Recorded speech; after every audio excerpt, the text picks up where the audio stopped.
opposition themselves admit that they are far from ready to form the government. Now, this is how the PAP manipulates your mind.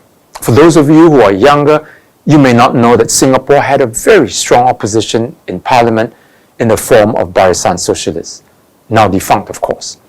Now, Barisan Socialists was, by many accounts, more popular than the PAP and was led by a very capable and charismatic leader, the late Lim Chin Siong. But in February 1963, more than 100 people, many of whom were Barisan's leaders, were rounded up and detained. The arrests continued, and in 1966, another of Barisan's leaders, Mr. Chia Tai Po, was arrested and imprisoned for 23 years without ever being charged of a crime. He was put under house arrest in Sentosa for another 9 years. All in, he was imprisoned for 32 years, a period longer than Nelson Mandela's. Now, deprived of its leadership, Barisan never recovered and eventually disappeared from the political landscape. Student activists and trade union leaders were likewise arrested and imprisoned. Now, you can well imagine that Singaporeans since then had developed a fear of voting for the opposition, much less join an opposition party. Then in 1987, there was another round of mass arrests. This time, a group of social activists were offensively accused of being Marxists, conspiring to violently overthrow the government. They were, like the Barisan folks, detained without trial in an exercise called Operation Spectrum. Vincent Cheng, a Catholic social worker, had labored tirelessly to speak up for the working poor in Singapore. He was fingered as the ringleader of the group, arrested and tortured by the ISD, and eventually forced to confess to his crime. Now, along with the mass detentions, PAP ministers used defamation suits to take oppositionists and its critics to court, a practice carried out till today. Along the way, newspapers independent from government control were shut down.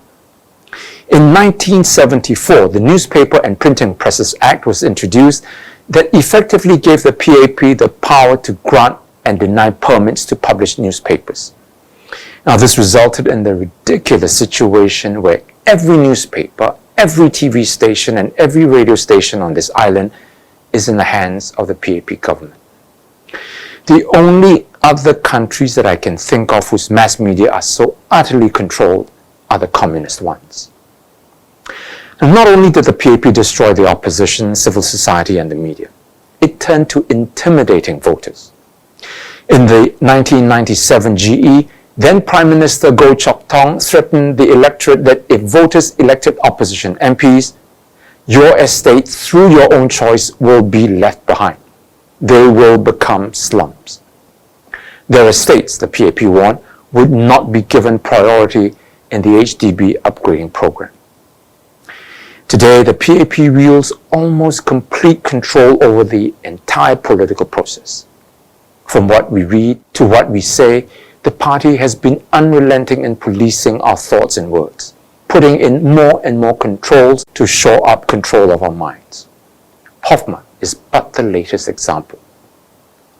When you keep ramming these thoughts and practices into the heads of Singaporeans, PAP good, opposition bad, political freedom will ruin Singapore, the media must be controlled for nation building, and so on, you instill in the people the kind of fear that will keep the PAP in power, but also the kind of fear that prevents Singapore from developing into a truly mature, intelligent, and open first world nation. In fact, given the extent of control that the PAP has exerted over the past 6 decades, I am surprised that it has not been able to garner more than 60% of vote. Well, this is because more and more Singaporeans are beginning to see through the ways of the party, and they are becoming more and more resentful. How did this come about? Social media. Videos like what you are watching right now has made a difference. I've met so many of you who have told me that it's because of watching videos like this that have opened your minds and made you realize that you have been misled by the PAP all this time. And this is the reason I keep asking you to share my videos as widely as you can. We cannot allow the PAP to continue to control the narrative in Singapore. After all that the PAP has done to the opposition and the electorate, PM Wong now has the gall to tell you that the opposition doesn't dare to say that we are capable of governing Singapore. They say that partly because they know that Singaporeans will not support them if they openly declare their intention to govern. First, you break your opposition's legs. Then you tilt the field against the opposing team, and then you keep shifting the goalposts. After you do all this, you tell everyone that your opponents are incapable of winning the match. Tell me, does this not insult your intelligence?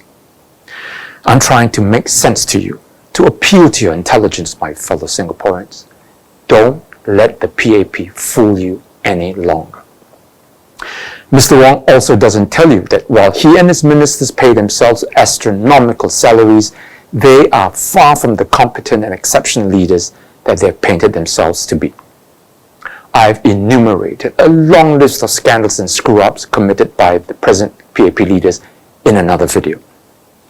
The latest apology by Ministers Josephine Teo and Indrani Raja over the Accra lapse involving the government's decision not to use mass NRC numbers is just the latest incident.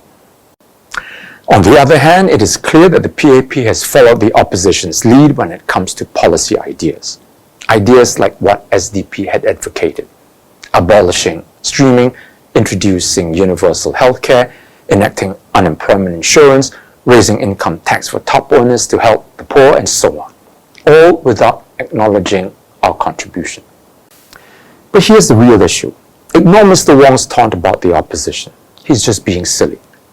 What Singaporeans must focus on in this coming GE is this: the cost of living and your quality of life. Ask the really important questions like, why is life so tough and stressful for ordinary citizens? Why did the government increase the GST when inflation is already so high? Why is there a need for Singapore to bring in more and more foreigners when this island is already so crowded? Why has public housing become so expensive? Why are PAP ministers multi-millionaires while half of our population feel that they cannot achieve financial freedom? These are the real issues that are most important in this coming GE. Now think about what I've said, my fellow Singaporeans. This country's future, your children's future rests in how intelligently you think about the issues and how you vote in the next GE. Again, I beseech you, help me spread the word by sharing this video and hitting the follow button. I cannot emphasize enough how important this is. In fact, we need you to do more than just share this video. I need you to volunteer and become an SDP change maker.